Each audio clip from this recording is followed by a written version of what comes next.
देखिए आज की क्लास में मेनली हम मोशन का ये वाला पार्ट लेंगे,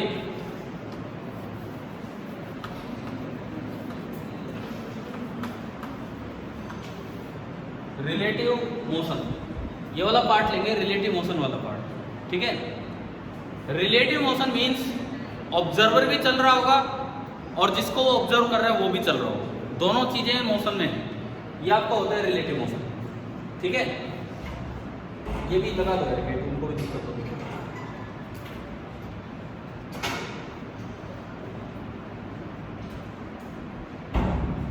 देखिए अब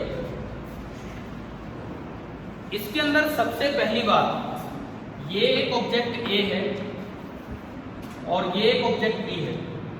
किसी भी डायरेक्शन में कोई भी मूव कर सकता है। सपोज ए इधर जा रहा है बी ए वेलोसिटी से, बी इधर जा रहा है बी बी वेलोसिटी से।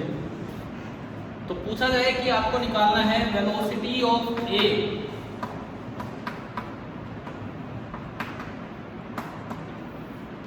विद रिस्पेक्ट टू बी, ये निकालना है velocity of A with respect to B. तो विद रिस्पेक्ट टू बी का मतलब अगर बी ऑब्जर्व करे तो उसको ए किधर जाता हुआ दिखाई देगा। ठीक है, तो जो ऑब्जर्वर है आप उसको रेस्ट पे लाओ। कौन है ऑब्जर्वर यहाँ? बी। तो सबसे पहले बी में अपोजिट डायरेक्शन में इतनी वेलोसिटी ऐड करो जितनी बी की। अब जो बी में किया वो ए में भी ऐड करना पड़ेगा, समझ गए हो? तो जो अगला डायग्राम बनेगा विद रिस्पेक्ट टू बी जाने के लिए, जो अगला डायग्राम बनेगा कि भाई बी तो रेस्ट पे है और जो ए है वो इधर की तरफ आ रहा है। बी तो रेस्ट पे है और ए में दरअसल अब दो वेलोसिटीज होगी, एक तो उसकी खुद की और एक तो बी की नेगेटिव जुड़ी। नेगेटिव की बोल दो, डायरेक्शन ही अपोजिट होती है, मैग्नीट्यूड तो उतना ही है। और अब जो रिजल्टेंट वेलोसिटी बनेगी वो ये बनेगी। देखो ए जा तो सीधा रहा था, लेकिन बी अगर देखेगा चलते चलते तो उसको ए इधर जाता दिखेगा। This is the velocity of A with respect to B. ठीक है, मैं 3 केसेस में ये कैलकुलेट करके दिखाऊंगा।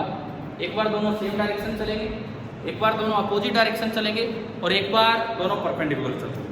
तो उसमें देखते हैं कि कैसे ये चीज हम कैलकुलेट करें।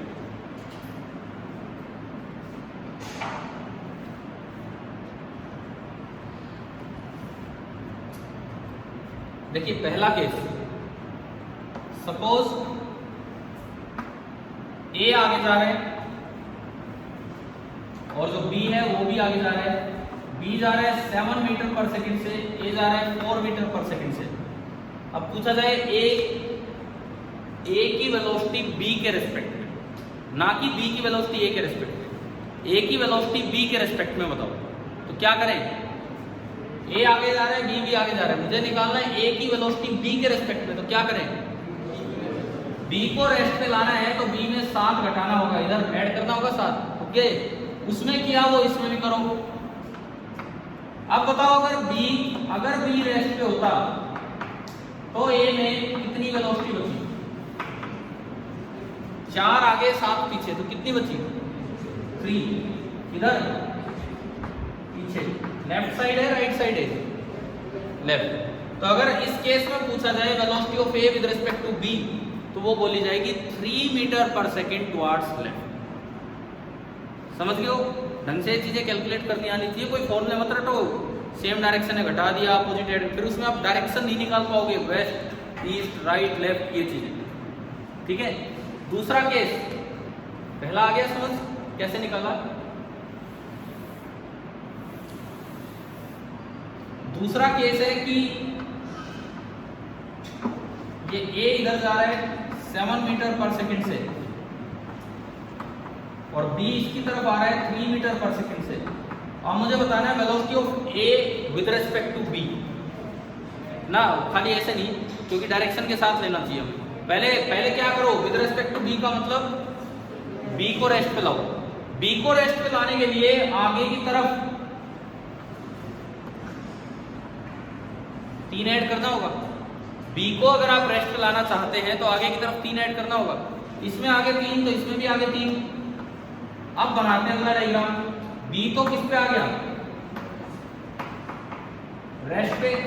और ए में वेलोसिटी कितनी होगी 7 + 3 10 किधर राइट टुवर्ड्स राइट। समझ गए? मान लो क्वेश्चन आ जाए ऑप्शन में एक 10 मीटर पर सेकंड टुवर्ड्स लेफ्ट है, एक 10 मीटर पर सेकंड टुवर्ड्स राइट है, तो आप क्या करोगे कि उसमें कंफ्यूज हो जाते हैं, ऐड कर सकते हैं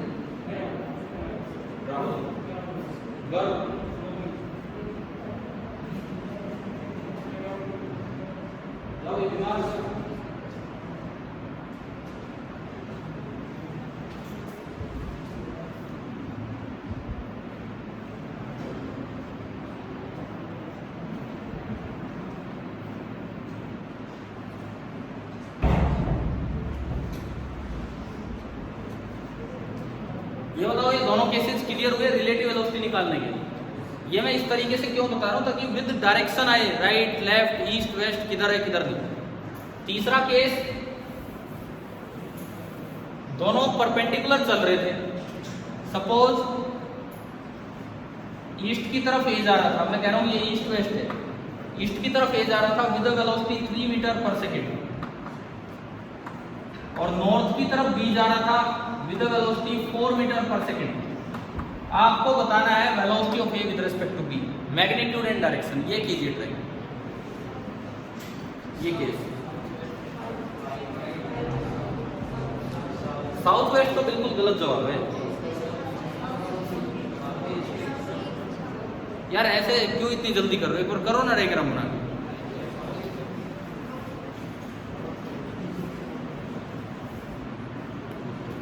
इस तरह का आंसर आएगा ही नहीं, south west north west east west, ये जो आप बोल रहे हो 45 डिग्री पे तो आना ही नहीं है वो।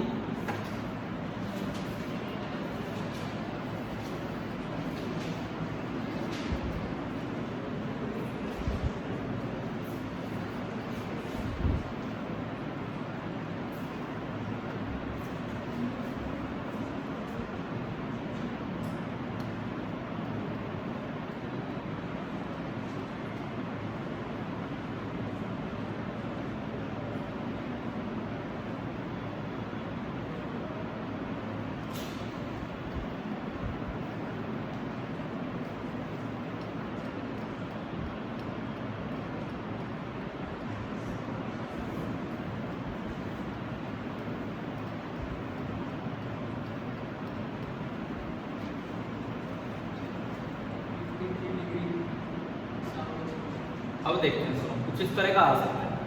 किसके रेस्पेक्ट में है, बी के रेस्पेक्ट में, तो पहले बी को रेस्ट पे लाए, बी को रेस्ट पे लाए तो नीचे की तरफ ऐड किया 4, तो इसमें भी तो इधर ऐड होगा 4।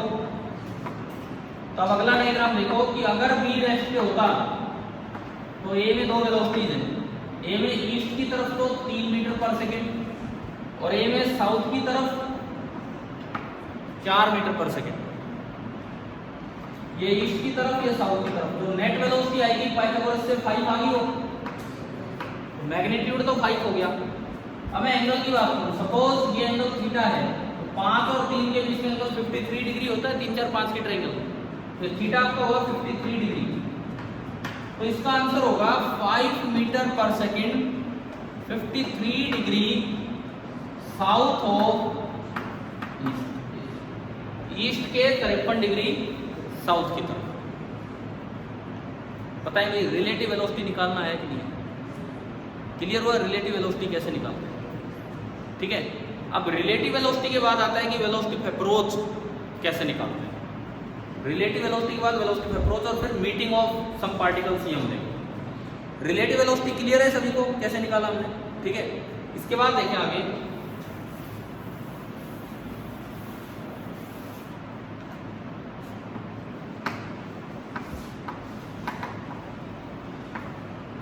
अब हम निकाल रहे हैं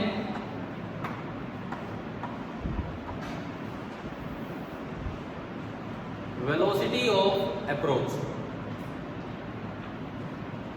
जैसे 2 चीजें मोशन में हैं, किसी भी डायरेक्शन में जा सकती हैं।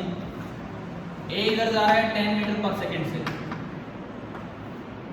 बी इधर जा रहा है 6 मीटर पर सेकेंड से, 5 से मान लेते हैं। ये एंगल है 37 डिग्री और ए बी लाइन के साथ ये एंगल है 53 डिग्री। एक एंगल 37 डिग्री, एक एंगल 53 डिग्री। आपसे पूछा है कि velocity of approach of a towards b, velocity of approach of a towards b, a की बी की तरफ जो वेलोसिटी ऑफ अप्रोच है वो कितनी। तो इसमें रिलेटिव वेलोसिटी नहीं निकालनी, इसमें रिलेटिव वेलोसिटी नहीं निकालनी। इसमें आपको क्या करना है, ए और बी लाइन को ज्वाइन कीजिए, ए बी लाइन को आप ज्वाइन कीजिए, उसके बाद दोनों की वेलोसिटी के कंपोनेंट कर दो along the line A B, है ना। ए बी लाइन को ज्वाइन कीजिए और फिर दोनों की वेलोसिटी के कंपोनेंट कर दीजिए along the line A B.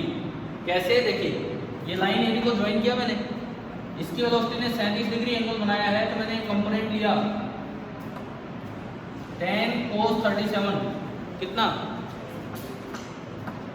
cos 37 कितना होता है 4/5, कितना आया 8 मीटर पर सेकेंड। इसका 5 cos 53, cos 53 कितना होता है 3/5, तो ये आ गया 3 मीटर पर सेकेंड। तो अगर मैं देखूं तो मेरे पास दो वेलोसिटीज आ गई इस लाइन के अलोंग, बस इस लाइन के अलोंग ए जा रहा है 8 मीटर पर सेकेंड से और बी जा रहा है 3 मीटर पर सेकेंड से। इस लाइन के अलोंग जो रिलेटिव वेलोसिटी ऑफ ए होगी विद रिस्पेक्ट टू बी, उसे हम बोलते हैं वेलोसिटी ऑफ अप्रोच। समझ गए हो, इस लाइन के अलोंग रिलेटिव वेलोसिटी निकालनी, वो होगी वेलोसिटी ऑफ अप्रोच। तो पहले तो आपने वेलोसिटीज के कंपोनेंट कर लिए along the line A B. करने आए कैसे किए हमने भाई, किसी को 37-53 में दिक्कत हो तो 3, 4, 5 की ट्रायंगल दिमाग में रखा करो। 3, 5, 5 और 3 के बीच का एंगल 53, ये 4 और ये दूसरा एंगल 37, इससे आप कोसाइन 10 निकाल सकते हैं। ठीक है, ये अप्रोक्सीमेट वैल्यूज होती हैं। अब relative velocity of A with respect to B करना है, तो बी को रोक दें, बी को रोकना है तो पीछे 3 ऐड होगा, इसमें भी पीछे 3 ऐड होगा। अब अगर बी रेस्ट पे है तो ए बी की तरफ कितनी वेलोसिटी से जा रहा है 8 - 3, कितना आया 5। इट मींस जो वेलोसिटी ऑफ अप्रोच है वो कितनी आ गई आपकी 5 मीटर पर। बताओ भाई समझ आया कि नहीं है, क्लियर है सभी को। अब मैं आता हूँ कुछ मीटिंग टाइमिंग कैसे निकालते हैं उस तरह के सवाल।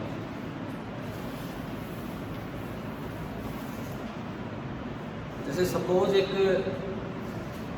हेक्सागन आपको दिया है, एक रेगुलर हेक्सागन है,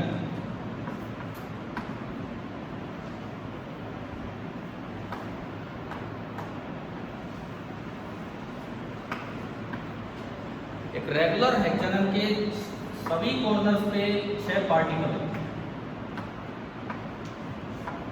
1, 2, 3, 4, 5, 6 और जो इसकी एज लेंथ है वो ए है, डी मान लेते हैं।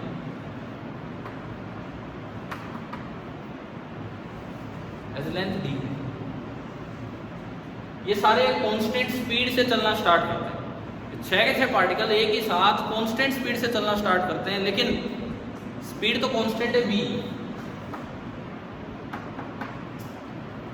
परंतु इनके चलने में एक चीज फिक्स है, 1 हमेशा 2 की तरफ चलेगा, 2 हमेशा 3 की तरफ। ये साइक्लिक मोशन है, साइक्लिक मोशन है।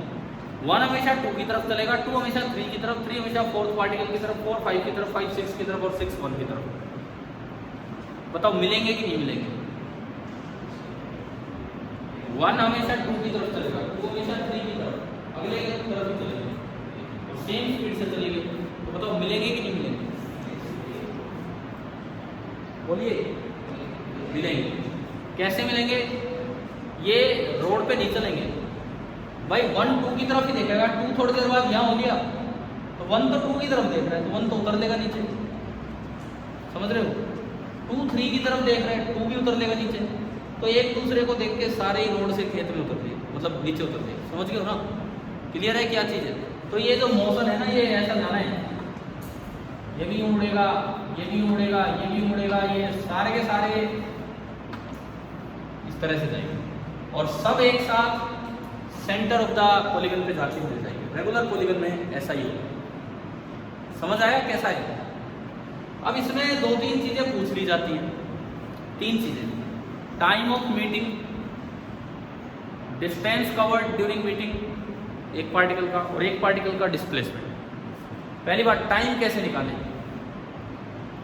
पहली बात, इनका टाइम ऑफ मीटिंग कैसे निकालें? देखो, एक चीज आप दिमाग में रखो कि if modulus of velocity of approach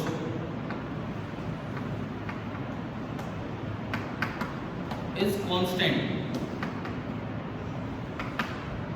अगर modulus of velocity of approach constant है पूरे मोशन के दौरान, मतलब ये हेक्सागन ही बना के चलें तो अपने आप कांस्टेंट रह जाएगा, देन टाइम ऑफ मीटिंग, सारे पार्टिकल जब मिलेंगे आपको डायरेक्ट लिख सकते हो कैसे, initial separation upon mode of velocity of, initial separation upon mode of velocity of approach. कैसे यहाँ लगाएं और वो चीज़ हम लिखेंगे। देखो, जब ऐसा साइक्लिक सिमेट्रिक मोशन होता है तो ये फिगर बनी रहेगी, ये हेक्सागन बना रहेगा। किसी वक्त 1 यहाँ पहुँच गया, 2 यहाँ पहुँच गया, 3 यहाँ, 4 यहाँ, 5 यहाँ, लेकिन ये हर वक्त क्या बना के चलेंगे? एक रेगुलर हेक्सागन, ऐसे ही चलेंगे। और देखो, इनिशियल वेलोसिटी ऑफ अप्रोच अभी निकालते हैं। वेलोसिटी ऑफ अप्रोच कितनी स्पीड से चलना स्टार्ट किया है? v से। इनिशियली 1 इधर गया v से और 2 इधर गया v से, तो 1 और 2 की वेलोसिटी ऑफ अप्रोच कितनी है? कैसे निकालेंगे? सबसे पहले 1 और 2 को ज्वाइन कीजिए, फिर 1 और 2 की वेलोसिटी के कंपोनेंट कीजिए अलोंग द लाइन। समझ रहे हो? 1 और 2 की वेलोसिटी का कंपोनेंट कीजिए, उसके बाद रिलेटिव वेलोसिटी निकाल लो अलोंग द लाइन। यही था। तो पहले ज्वाइन किया 1 फिर कंपोनेंट किया। 1 तो पूरा इधर ही है, 2 का कंपोनेंट करना पड़ेगा। रेगुलर हेक्सागन में बाहर वाला एंगल कितना होता है? 60 बन के तो पूरा बनेगा 6 बार में। तो v का इधर कंपोनेंट कितना आया बताओ? इधर v/2, v cos 60 कितना होगा? अब ये v से जा रहा है और वो v/2 से भाग रहा है, तो वेलोसिटी ऑफ अप्रोच कितनी है? इसकी रिलेटिव वेलोसिटी निकाल दो इसके रिस्पेक्ट में। तो इसको रोक दिया v/2, इसमें भी v/2 घटेगा, तो बताओ वेलोसिटी ऑफ अप्रोच कितनी आ रही है? v/2। ये जो mode of velocity of approach है ये आया v/2। दूसरी बात, क्या हर वक्त ये कांस्टेंट रहेगा? बिल्कुल रहेगा, कारण स्पीड क्या दे रखी है सबकी? कांस्टेंट। और ये साइक्लिक मोशन होता है, सिमेट्रिक मोशन होता है, इसमें हर वक्त फिगर बनी रहेगी। तो ये इधर v बनेगा कभी भी, ये इधर v बनेगा और उसका कंपोनेंट इधर v को 60 v/2 आना है। तो हर समय ये जो वेलोसिटी ऑफ अप्रोच है किन्हीं भी 2 पार्टिकल्स की अगले के साथ, वो कितनी बनी रहेगी? किसी भी पार्टिकल के अगले के साथ v/। तो अगर ये कांस्टेंट रहता है तो टाइम ऑफ मीटिंग का सीधा फॉर्मूला है, इनिशियल सेपरेशन। कितना initial separation? d upon v/2। तो बताओ कितनी देर बाद ये सारे आके मिलेंगे? 2d/। समझ आया? पहला पार्ट क्लियर हुआ कि नहीं हुआ? अब दूसरा पार्ट, आप ये बताओ जब ये मिले तो तब तक एक पार्टिकल का डिस्प्लेसमेंट कितना होगा? ज्योमेट्री से निकलेगा ये कितना डिस्प्लेसमेंट। देखो यहां से और सेंटर, ये डिस्प्लेसमेंट बची। घूम के तो क्यों गया हो, कैसे भी कर्व पे गया है, लेकिन डिस्प्लेसमेंट ये है। रेगुलर हेक्सागन में आपको पता होगा ना, ये सारी इक्विलेटरल ट्रायंगल बनती है अंदर। तो अगर ये d है तो ये भी कितना होगा? d। तो हर एक पार्टिकल का डिस्प्लेसमेंट बाय ज्योमेट्री कितना आ गया? d आ गया। समझ आ गया?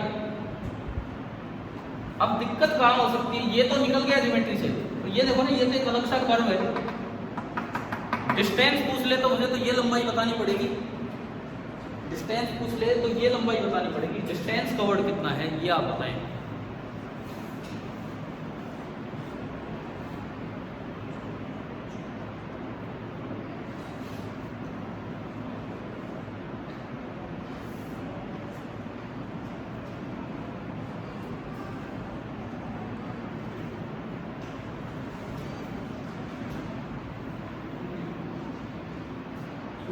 कैसे? हाँ, आप ज्योमेट्री से लगाओगे तो कभी नहीं निकाल पाओगे, आपको क्या पता है कैसी कर्व।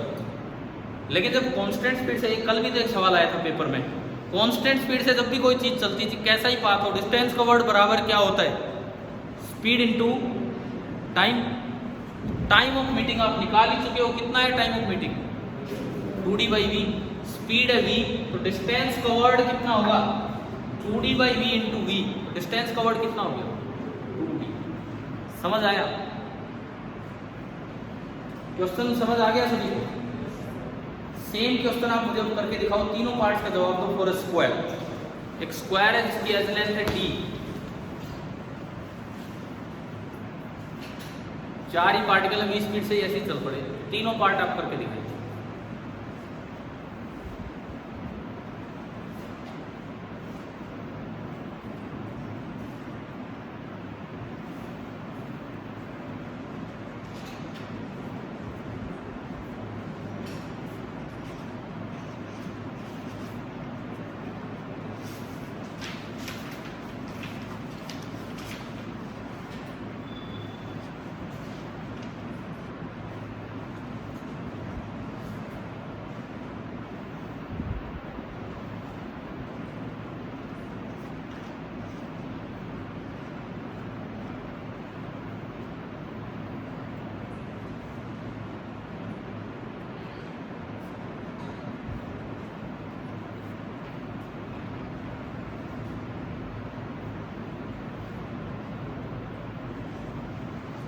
पहली बात, वेलोसिटी ऑफ अप्रोच कितना बन रहा है? v, क्योंकि एक v बनेगा और एक v cos 90 हो 0। वेलोसिटी ऑफ अप्रोच कितना बना? v। तो टाइम ऑफ मीटिंग कितना हो गया? d/v। उसके बाद डिस्प्लेसमेंट कितना होगा? पाइथागोरस से आ जाएगा, पूरा डायगोनल d/√2 यानी कि d/√2। समझ रहे हो ना? डिस्टेंस कवर्ड कितना होगा? d। टाइम ऑफ मीटिंग आया d/v, उसको आपने v से मल्टीप्लाई कर दिया। आ गया समझ में? क्लियर है? मतलब इन जनरल आप ये तो कोई भी पॉलीगन आ जाए कर दोगे ना इस तरह से। टाइम ऑफ मीटिंग कैसे निकालना है वो बता दिया। ज्योमेट्री का क्या यूज है, उससे डिस्प्लेसमेंट आ जाता है। और डिस्टेंस कैसे निकालते हैं, वो फिर स्पीड इनटू टाइम। ये बताओ क्या ये पहला कॉन्सेप्ट इस क्लास का समझ आया कि नहीं आया? क्या ठीक है? रिलेटिव मोशन का ये। अच्छा, उसके बाद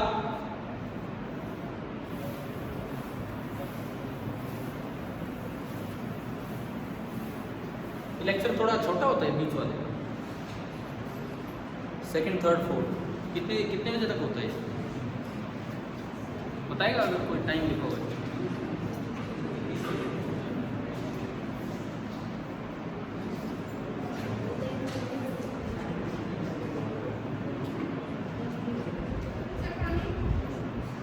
10, 20, 30। देखिए रिलेटिव मोशन में कई बार कुछ चीजें ऐसी आ जाती हैं, रेन प्रॉब्लम, रिवर प्रॉब्लम। कभी पढ़ाई है क्या? बताओ, 9th में पढ़ाई मैंने या नहीं पढ़ाई मैंने? अरे कुछ हाना का पता ही नहीं लगता।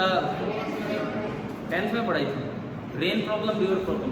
देखो वैसे तो आपका कल का टेस्ट में नहीं बना है, मुझे पता है मैंने क्या डाला क्या नहीं डाला। मैं वो फॉरवर्ड कर चुका हूँ टेस्ट को, सीधा बना के मेल कर दिया था।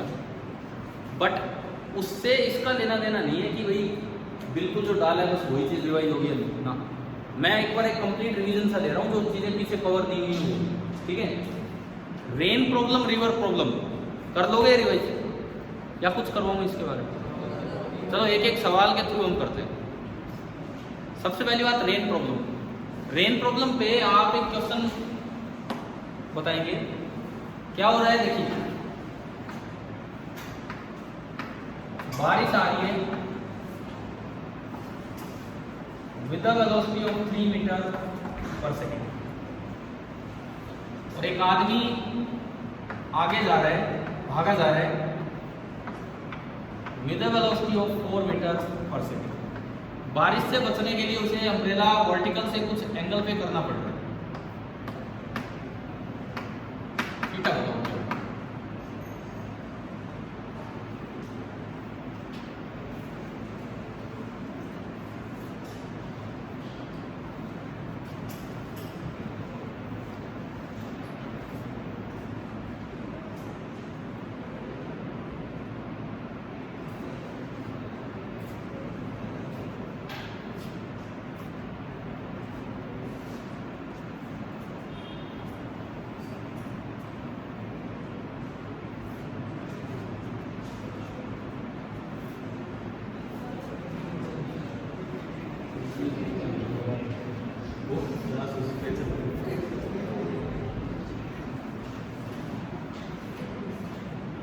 जी हो गया। देखो सबसे पहली बात, जब भी कभी मैन को अम्ब्रेला किधर करना होगा उसके लिए आप निकालो कि अगर आदमी रुका हो तो मतलब आदमी को किधर से आती महसूस होगी, जिधर उसको आती महसूस होगी उधर ही तो करेगा वो अम्ब्रेला। खुद मैं ऑब्जर्व कर रहा हूँ, मतलब मेरे रेस्पेक्ट में वेलोसिटी किधर है, इसका मतलब खुद को मुझे किस पे लाना होगा, रेस्ट पे। तो सबसे पहले ऐसे सवालों में आप आदमी को रेस्ट पे ले आओ। आदमी को रेस्ट पे लाना मतलब कितना घटा दें, 4 घटा दें। इसमें किया तो इसमें भी करना पड़ेगा। तो अब आप देखो ये जो वेलोसिटी है रिवर की विद रिस्पेक्ट टू मैन, 3 इधर 4 इधर, तो ये तो कुछ यूं आती दिखेगी ना, इसको बारिश यूं आती दिखेगी, तिरछी आती दिखेगी, ठीक है। वर्टिकल के साथ कितने एंगल पे आती दिखेगी, ये 3 ये 4 ये 5 हो गया, 5 और 3 के बीच में एंगल 53। अब देखिए अब असल में इसको कैसा लग रहा हो, असल में जब ये आदमी चल रहा होगा रोड पे, भाग रहा होगा, तो इसको बारिश सीधी आती नहीं, इसको महसूस होगा कि बारिश तो यूं आ रही है। वर्टिकल के साथ कितने डिग्री पे आती हुई दिखेगी इसे, 53। तो ये जो अम्ब्रेला है उसको इसी हिसाब से कर देगा, यानी कि वर्टिकल से ये भी 53 पे करेगा, तभी तो ये 53। समझ में आ रहा है। मतलब हम जब चलते हैं तो हमें बारिश इधर से आगे उधर से आती नहीं दिखती है, हमारे रेस्पेक्ट में रेन की जो वेलोसिटी है उधर से रेन आती है, ठीक है। रेन प्रॉब्लम में ज़्यादा से ज़्यादा ये पूछा जा सकता है। रिवर प्रॉब्लम में 2 ही केसेस आपको पता होने चाहिए, एक तो अपस्ट्रीम डाउनस्ट्रीम मोशन, एक तो ये 3 केसेस, एक crossing the river in shortest time और एक crossing the river along shortest distance. 3 बातें। मान लो ये कोई नदी है, ये नदी की गहराई नहीं है, चौड़ाई है, ऊपर से फ्रंट से मतलब टॉप व्यू हम देख रहे हैं, और मान लिया मैंने कि विड्थ ऑफ द रिवर, नदी की जो चौड़ाई है वो W है, ठीक है, और नदी आगे की तरफ बह रही है। आप समझ रहे हो मैं जैसे ऊपर से ये नज़ारा है जो भी है, क्लियर है ना। अब देखो एक आदमी है वो तैरने के लिए नदी में कूदता है, क्रॉस करने के लिए, अपस्ट्रीम डाउनस्ट्रीम पे नहीं आ रहा, वो तो इतने सीधे केस हैं आप मैथ्स में भी पढ़ देते हो चीज़ें, ठीक है, आ जाएंगे उन पे भी। अब मान लीजिए वो क्रॉस करने के लिए नदी पे ये खड़ा नहीं है, नदी में ये पड़ा है नदी में, समझ गए ना आप, ऊपर से देख रहे हो, और ये नदी के रेस्पेक्ट में मतलब इसने अपनी तरफ से जो कोशिश की वो इधर की, इसकी जो कोशिश है उसको हम बोलेंगे velocity of man with respect to river. इसने अपने आप जो कोशिश की, मान लो नदी आगे जा रही है विद वेलोसिटी VR, तो इसमें अभी रिवर की वेलोसिटी जुड़ेगी और जिससे नेट वेलोसिटी ये बनेगी। तो ये आदमी ये देख रहा था इधर, लेकिन पहुंचेगा कहाँ, वहाँ, हाँ जाएगा यूं, चलेगा हमेशा सीधा, इसको लग रहा है कि मैं सीधा ही जा रहा हूँ, जबकि ये बाहर जब आएगा तो यहाँ आएगा, ठीक है, क्लियर है। ये कौन सा केस है क्रॉसिंग द रिवर का, जब आप अपने स्ट्रोक्स जो लगा रहे हो वो normal to the river flow लगा रहे हो, नॉर्मल मतलब परपेंडिकुलर, फ्लो आगे हो रहा है और आप जो अपने स्ट्रोक्स लगा रहे हो, जो अपनी कोशिश कर रहे हो वो परपेंडिकुलर डायरेक्शन में कर रहे हो। इस वक्त बताओ डिस्टेंस कम चला आपने कि ज़्यादा चला, ज़्यादा। कम तो तब होता जब आप कुछ इस तरह चलते कि यहाँ तो टाइम कम लगेगा, ज़्यादा लगेगा कम। डिस्टेंस चाहे ज़्यादा चलाओ, ये मिनिमम टाइम वाला केस है। इस समय कितना टाइम लगता है सुनो, तरीका देखिए इधर।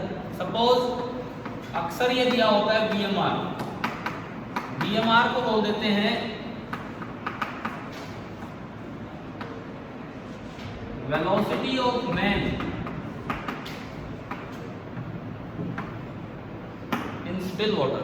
स्टिल वाटर मतलब अगर पानी रुका होता तो भी रिवर के रेस्पेक्ट में ये, और इसको मैं अक्सर यू से रिप्रेजेंट कर देता हूँ, और VR भी आपको दे रखा है। तो पहले तो ये बताओ ये नेट वेलोसिटी कितनी होगी पाइथागोरस से, नेट वेलोसिटी ऑफ मैन कितनी बनी पाइथागोरस से,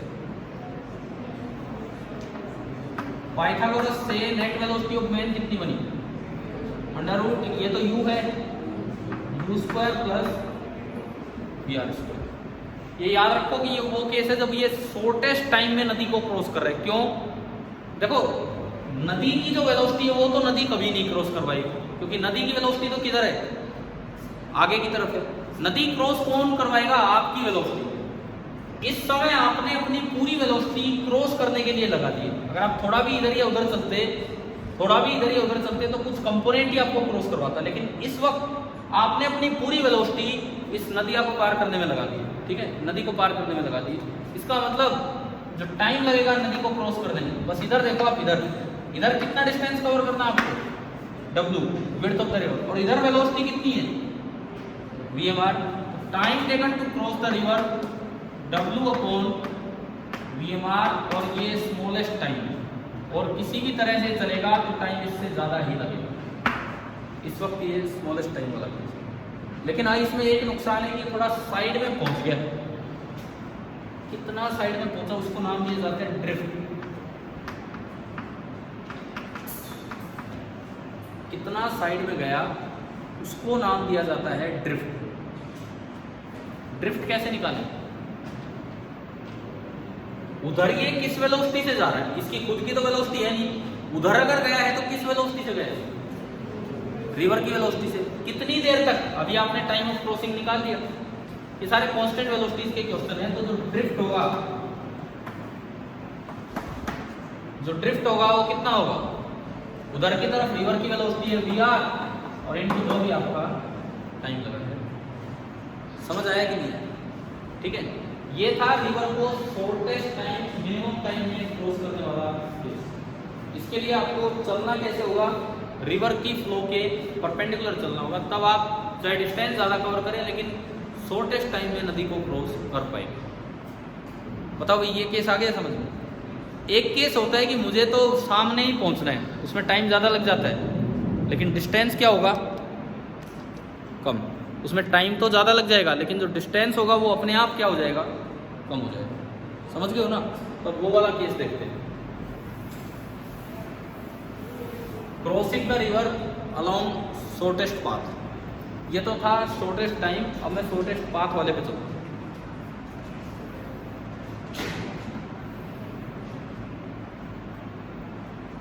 ये रिवर आगे जा रही है with velocity VR, width of the river है W। शॉर्टेस्ट पाथ तो ये होगा कि आप यहां से यहां आ पाए। तो इसके लिए ना दो बातें हैं। सबसे पहली बात, अगर आप बिल्कुल यहां आना चाहते हैं तो जो VMR है, मतलब जो आपकी क्षमता है, आप जो कोशिश कर रहे हैं, that should be greater than VR। नहीं तो आप सीधा कभी नहीं आ पाओगे। तो ये बात दिमाग में रखो। अगर VMR VR से बड़ा नहीं होगा तो आप कभी भी सीधा नहीं आ पाओगे, फिर तो साइड में अपने आप नदी बहा ले जाएगी आप। ठीक है। दूसरी बात, अगर ऐसा है तो आप ना किसी एंगल पे अपने स्ट्रोक्स लगाने स्टार्ट करो। ये है VMR, इसमें जुड़ेगा VR, और तब जाके क्या बनेगा? नेट वेलोसिटी ऑफ में। समझ आया?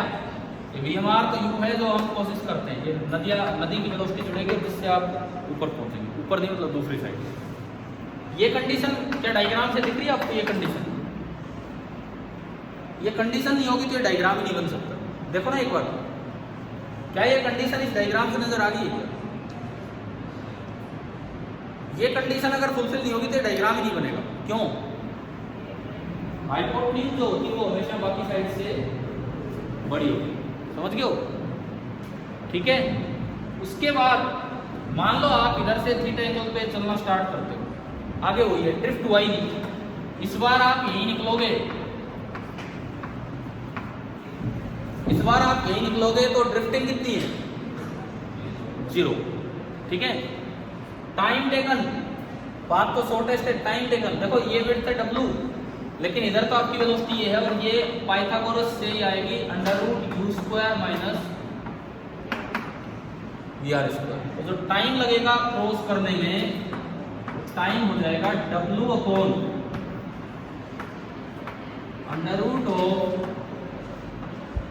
√U² minus VR²। W भैया बताओ, रिवर प्रॉब्लम और ये सब आ गया समझ यहाँ पे? ठीक है। मोशन में ये 2D मोशन ही हो गया है, एक इधर एक इधर। 2D मोशन का एक जनरल सा केस हम और डिस्कस करते हैं।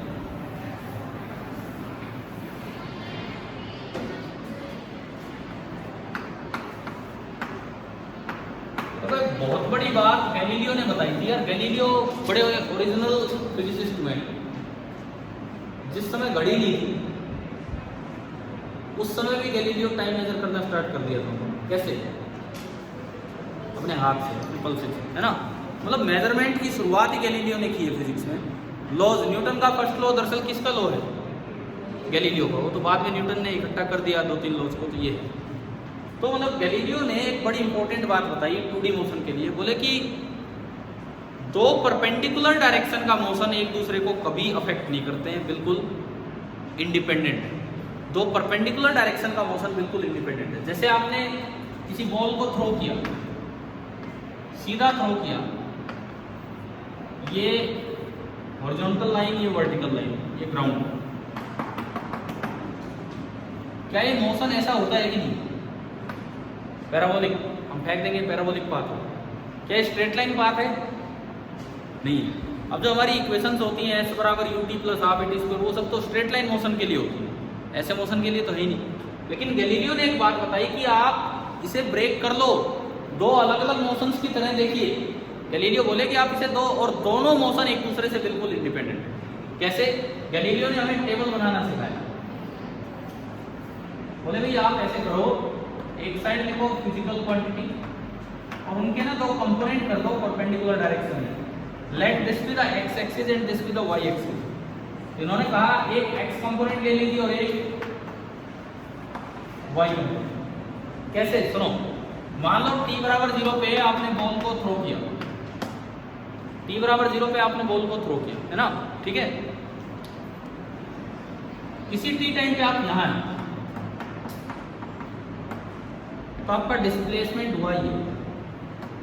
पहले तो मैं इनिशियल वेलोसिटी की बात करूं। इनिशियल वेलोसिटी है u, एक्सेलरेशन है g, नीचे g से आएगा ये। पहले इनके टुकड़े करवा दो। इनिशियल वेलोसिटी पूरा पूरा कौन से एक्सिस में है? x में। तो जो ux है, ux तो कहलाएगा u, और uy कितना हो जाएगा? 0। ux तो होगा u एंड uy आपका कितना हो जाएगा? 0, है ना। ax, एक्सेलरेशन पूरा पूरा किधर है? पूरा ही y में है, तो ay तो कितना हो जाएगा? g, और ax कितना हो जाएगा? 0। Acceleration along x axis 0 and acceleration along y axis 0। हो गई दो चीजें। अब मैं बात करूं किसी भी t टाइम पे, t टाइम के कंपोनेंट होते नहीं, किसी भी t टाइम पे अगर मुझे डिस्प्लेसमेंट लिखना हो तो देखो t टाइम पे यहाँ और ये डिस्प्लेसमेंट है s। सपोज इस जगह के कोऑर्डिनेट है x, y, इसका मतलब ये लेंथ तो x है और ये वाली लेंथ आपकी, तो डिस्प्लेसमेंट के तो कंपोनेंट ही दिख रहे हैं। s का component along x axis x है और अलोंग y एक्सिस y है, तो आप s के कंपोनेंट लिख सकते हैं x और y। समझ आ रहा है? इवन आपको वेलोसिटी के भी कंपोनेंट चाहिए। इस समय वेलोसिटी भी मान लो, velocity tangential to the path होती है, हमें नहीं पता कितनी कितनी है। कुछ कंपोनेंट इधर होगा vy और कुछ कंपोनेंट इधर होगा, जिसको हम बोल सकते हैं vx। तो इस टेबल को थोड़ा सा और भी आगे बढ़ाएं। किसी t टाइम पे मैं दो चीजें लिख रहा हूँ, वेलोसिटी होगी vx और vy। टेबल बन गई भाई, समझ में आया? ठीक है। अब गैलीलियो ने क्या कहा? गैलीलियो ने कहा कि दो परपेंडिकुलर डायरेक्शंस मोशन के हिसाब से एक दूसरे से इंडिपेंडेंट होंगे। उसका यूज करवाया गैलीलियो ने इस मोशन में। कैसे? x एक्सिस तो एक स्ट्रेट लाइन है और y एक्सिस अपने आप में एक स्ट्रेट लाइन है। x एक्सिस अपने आप में एक स्ट्रेट लाइन है और y एक्सिस अपने आप में एक स्ट्रेट लाइन है। x के अलोंग एक्सेलरेशन कांस्टेंट है 0, y के अलोंग एक्सेलरेशन कांस्टेंट है 0। स्ट्रेट लाइन मोशन हो रहा है, एक्सेलरेशन कांस्टेंट है, तो अपनी तो वही इक्वेशन वैलिड हो जाएगी। कौन सी? s is equal to ut plus half at square होगा। तो लगा दो बस वही। देखो, यही तो गैलीलियो की सबसे बड़ी देन थी इस मामले में। 2D मोशन को पढ़ना सिखा दिया उन्होंने। अब हम लगाएं इसमें अपना ये काम। तो अगर आप ये वाली इक्वेशन लगवाते हो तो बताइए along x axis and y axis, अगर मैं इक्वेशन लगाऊं, मैं ये हटा दूं, अगर मैं इक्वेशन लगाऊं s is equal to ut plus half at square, ये लग सकती है क्योंकि एक्सेलरेशन पूरे मोशन में क्या रहा है? कांस्टेंट। एक बार मैंने लगाया अलोंग x एक्सिस, एक बार मैंने लगाया अलोंग y एक्सिस, बताओ जी क्या इक्वेशन बनेगी?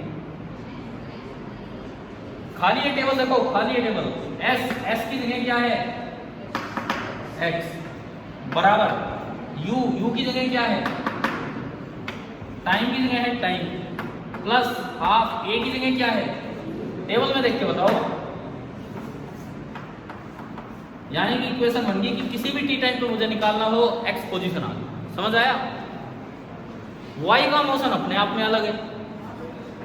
वाई की इक्वेशन क्या बनेगी? वाई की जगह वाई, एस की जगह वाई, यू की जगह 0 खत्म, हाफ इंटू जी इंटू। बताओ 2D मोशन में 1D ही है और कुछ नहीं है। क्या समझ आ गया कि नहीं है? समझ आया इक्वेशंस कैसे बनानी? और ये y बराबर हाफ जी टी स्क्वायर, तो उसकी इक्वेशन है जैसे आपने ऊपर से किसी चीज को, अगर मैं ऊपर से किसी चीज को ड्रॉप भी कर दूं तो भी इक्वेशन क्या होती है?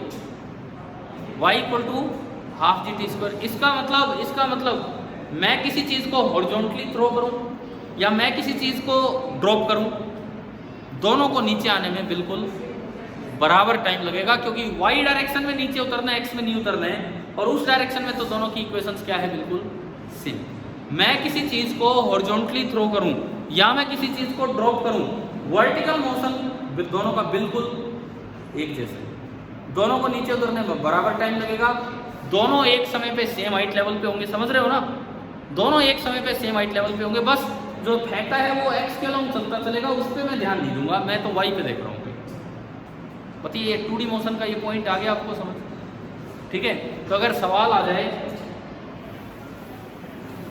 कि मैंने एक चीज को एच हाइट से हॉरिजॉन्टली थ्रो किया यू स्पीड के साथ, बताओ कितनी देर बाद वो नीचे टकराएगा? टाइम। ये सवाल आ गया।